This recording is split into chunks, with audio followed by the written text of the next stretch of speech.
Bismillahirrahmanirrahim. Assalamualaikum warahmatullahi wabarakatuh.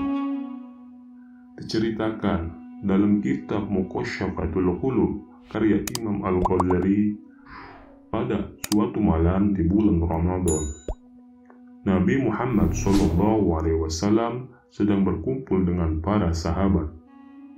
Tiba-tiba seorang sahabat melihat Nabi Muhammad SAW tersenyum, lalu bertanya, "Apa yang membuatmu tersenyum, wahai Rasulullah?" Rasulullah menjawab, "Diperlihatkan kepadaku hari akhir ketika semua manusia dikumpulkan di padang mahsyar, semua nabi dan rasul berkumpul bersama umatnya masing-masing, kemudian masuk ke dalam surga. Ada salah seorang nabi dengan membawa pedang, tidak memiliki pengikut satupun, masuk ke dalam surga. Dia adalah Sam'un. Sam'un alias Samson alias Simpson dalam bahasa Ibrani merupakan salah seorang nabi dalam ajaran agama Islam yang dikenal dengan nama Sam'un Ghazi alaihissalam. Beliau adalah orang yang memiliki kekuatan luar biasa dan tak terkalahkan. Allah Subhanahu wa Ta'ala memberikan mukjizat pada Nabi Sam'un yang bisa melunakkan besi, memutus rantai yang besar, serta merobohkan istana. Nabi Sam'un berasal dari Palestina, tepatnya dari Gaza. Beliau diutus berdakwah untuk kaum Bani Israel di tanah Romawi. Nabi Sam'un memiliki sebuah senjata mirip pedang yang terbuat dari rahang unta bernama Liha Jamal. Konon ceritanya, hanya dengan pedang tersebut Nabi Sam'un telah membunuh ribuan kaum kafir. Ketika Nabi Sam'un haus, pedang itu dapat mengeluarkan air, dan ketika beliau lapar, pedang itu bisa menumbuhkan daging. Pada masa itu, kepercayaan menyembah berhala tumbuh begitu subur di kalangan Bani Israel. Semua orang menjadi penyembah berhala dan hanya mementingkan harta benda. Maka diutuslah Nabi Sam'un untuk menyampaikan risalah Allah Subhanahu wa Ta'ala dengan penuh ketakwaan. Dalam berdakwah, beliau selalu menyebut La ilaha illallah, yang artinya tiada Tuhan selain Allah. Namun, karena begitu sesatnya mereka, hingga Nabi Sam'un tidak memiliki pengikut satu orang pun. Hal itu tak menjadi masalah baginya.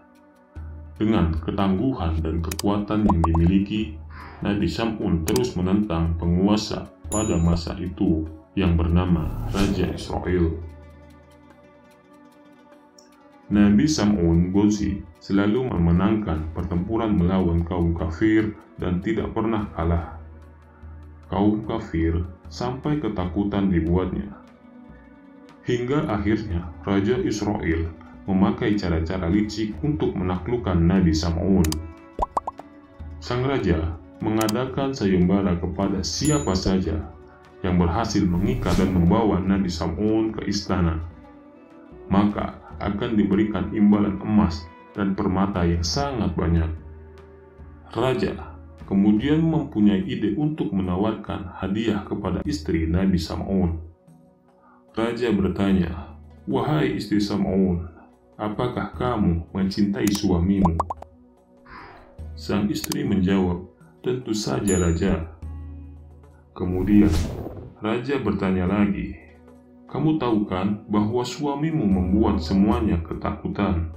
Sang istri berkata, "Tentu saya juga tahu itu, Raja." Raja lantas memberikan penawaran kepada istri Nabi Sam'un, "Maukah kamu menaklukkan suamimu dan membawanya ke istana? Atas keberhasilanmu, kelak akan diberikan imbalan berupa emas dan permata yang berlimpah." Tergiur akan penawaran sang raja, maka istri Nabi Sam'un pun menyanggupinya dan berkata, "Baik Raja, saya siap."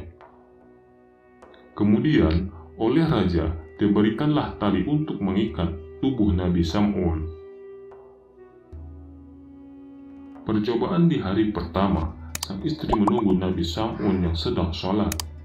Namun, karena terlalu lama, akhirnya sang istri pun mengantuk hingga ketiduran. Hari berikutnya, ketika Nabi Sam'un sedang tertidur, sang istri kemudian mengikat badannya. Namun, Nabi Sam'un lantas terbangun dan bertanya, "Wahai istriku, apakah engkau yang mengikat tubuhku?"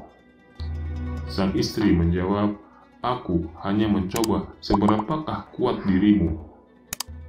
Kemudian, tanpa kesulitan, tali itu pun diputus Nabi Sam'un dan terlepas dari tubuhnya. Percobaan ketiga pun menemui hal yang sama, karena selalu tidak berhasil. Akhirnya, sang istri menggunakan strategi rayuan. Dia bertanya kepada Nabi Sam'un, "Wahai suamiku, apakah gerangan yang bisa mengalahkanmu?" Karena cinta dan sayangnya Nabi Sam'un kepada sang istri, beliau kemudian lantas menjawab, "Ikatlah tubuhku dengan rambut-rambutku, maka itulah yang sebenarnya membuatku lemah." Nabi Sam'un memiliki rambut yang sangat panjang hingga menyentuh tanah. Maka keesokan harinya, sang istri pun mengikat tubuh Nabi Sam'un dengan potongan rambutnya sendiri. Setelah lemah tak berdaya, sang istri mengabarkan kepada Raja Israel. Kemudian dibawalah tubuh Nabi Sam'un ke istana. Di sanalah beliau disiksa dan akan dibunuh secara perlahan. Kedua mata dibutakan, telinga, kaki, dan tangannya pun dipotong. Atas kejadian itu, Allah Subhanahu wa Ta'ala memerintahkan malaikat Jibril turun dan menemui Nabi Sam'un lalu bertanya, "Apa yang engkau inginkan, wahai Nabi Allah?" Nabi Sam'un menjawab, "Saya minta ampun atas kesalahan yang seharusnya tidak saya beritahukan kepada siapapun, termasuk istri saya. Dan saya meminta agar kekuatan saya dikembalikan hingga bisa menggerakkan tiang istana ini." Seketika itu juga, kekuatan Nabi Sam'un dikembalikan oleh Allah Subhanahu wa Ta'ala, hingga beliau bisa menghancurkan tiang dan merobohkan istana. Reruntuhan istana menjatuhi masyarakat, sang Raja Israel, dan bahkan istrinya sendiri. Hanya Nabi Sam'un saja yang hidup. Kemudian dikembalikan kedua kaki, tangan, telinga, dan mata beliau. Nabi Sam'un kemudian bersumpah bahwa dia akan melawan kebatilan dan beribadah selama 1000 bulan tanpa henti. Dalam cerita nabi-nabi, Nabi Sam'un telah melaksanakan ibadah puasa di siang hari dan sholat malam selama lebih kurang 1000 bulan tanpa terputus. Setelah mendengar kisah Nabi Sam'un al-Ghazi alaihissalam, banyak sahabat Nabi Muhammad SAW yang terharu dan meneteskan air mata. Lalu bertanyalah sahabat kepada Rasulullah SAW, "Wahai Rasulullah, betapa besar ganjaran yang diterima Nabi Sam'un al-Ghazi alaihissalam. Beliau memberantas kebatilan selama 1000 bulan. Malamnya beliau beribadah dan siangnya berpuasa serta berjihad. Sedangkan kami yang lemah ini tidak mampu melakukan ibadah itu." Nabi Muhammad SAW kemudian terdiam sejenak. Di saat itulah turun wahyu dari Allah Subhanahu wa Ta'ala, surat Al-Qadar ayat 1-5. Kemudian Rasulullah SAW bersabda, "Burulah malam Lailatul Qadar ini. Kalian hanya mengamalkan satu malam dan mendapatkan malam Lailatul Qadar itu, maka kamu akan mendapatkan lebih baik daripada beribadah 1000 bulan seperti Nabi Sam'un al-Ghazi alaihissalam." Tidak ada yang tahu kapan malam Lailatul Qadar itu hadir. Malam di mana cahaya surga menerangi bumi. malam di mana Tuhan menyeka air mata dan dosa-dosa manusia. Beberapa pendapat ulama menganjurkan kepada kita untuk memperbanyak ibadah di 10 hari terakhir bulan Ramadan untuk mendapatkan malam Lailatul Qadar. Wallahu a'lam bishawab. Wassalamualaikum warahmatullahi wabarakatuh.